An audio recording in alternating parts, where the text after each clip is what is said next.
Here's my suggested solution, outlining what is different about John and Susan's approach to this financial decision compared to what many other Christians would do. Number one, first, they were willing to obey God regardless of their own desires. In Luke 22:42, Jesus said, "Not my will, but yours be done."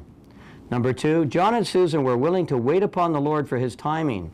In Psalms 37:7 it says, "Rest in the Lord and wait patiently for Him." Number three, in faith they trusted God's counsel not to purchase a house when they wanted to. Proverbs 3:5 and 6 says, "Trust in the Lord with all your heart and lean not on your own understanding. In all your ways acknowledge Him and He will direct your paths." And that's what they did. They prayed, they sensed God's will, they trusted God, and God directed them. And number four, they spent quality time in prayer, asking God for His wisdom, James 1:5, and listening to God's voice, John 10:27, for God's specific plan for their lives.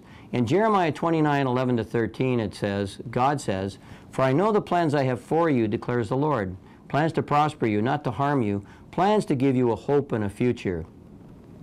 And then in the next verse it says, "You will seek me and find me when you seek me with all your heart."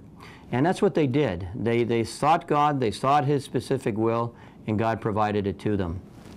Question number three. In Psalms 32:8, God says to His children, "I will instruct you and teach you in the way you should go. I will counsel you and watch over you."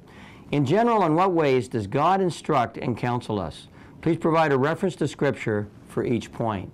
This is a little bit of a tougher question, but if you study it, study the Scriptures, think about it, pray about it, I'm sure God will give you, He should give you some of the answers anyhow. But it's a very relevant, practical question, and it's an important one. So the video will stop, consider this question, discuss it if you're in a small group, write down your answer, and then click on the next video for my suggested solution.